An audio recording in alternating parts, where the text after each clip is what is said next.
एक बार की बात है, राजा अकबर व बीरबल दरबार में बैठे कुछ अहम मामलों पर चर्चा कर रहे थे। तभी बीरबल ने अकबर से कहा, मुझे लगता है कि ज्यादातर पुरुष जोरू के गुलाम होते हैं और अपनी पत्नियों से डर कर रहते हैं। बीरबल की यह बात राजा को बिल्कुल भी पसंद न आई। उन्होंने इस बात का विरोध किया। इस पर बीरबल भी अपनी बात मनवाने पर अड्डीडीएच गए।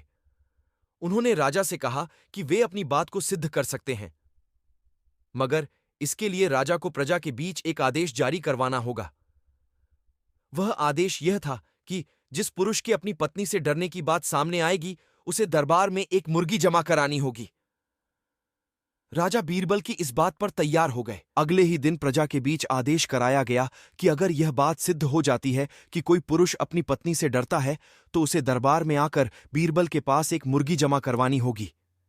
फिर क्या था, देखते ही देखते बीरबल के पास ढेरों मुर्गियां इकट्ठा हो गईं और सैकड़ों मुर्गियां महल के बगीचे में घूमने लगीं। अब बीरबल राजा के पास पहुंचे और बोले, महाराज, महल में इतनी मुर्गियां इकट्ठा हो गई हैं कि आप एक मुर्गी खाना खोल सकते हैं, इसलिए अब आप इस आदेश को वापस ले सकते हैं। मगर महाराज ने इस बात को गंभीरता से नहीं लिया और महल में मुर्गियों की संख्या धीरे धीरे और भी ज्यादा बढ़ने लगी। इतनी अधिक मुर्गियां महल में जमा हो जाने के बाद भी जब राजा अकबर बीरबल की बात से सहमत नहीं हुए, तो बीरबल ने अपनी बात सिद्ध करने के लिए एक नया उपाय निकाला। एक दिन बीरबल राजा के पास गए और बोले, महाराज, मैंने सुना है कि पडिडिडी हौस के राज्य में एक बहुत ही खूबसूरत राजकुमारी रहती है।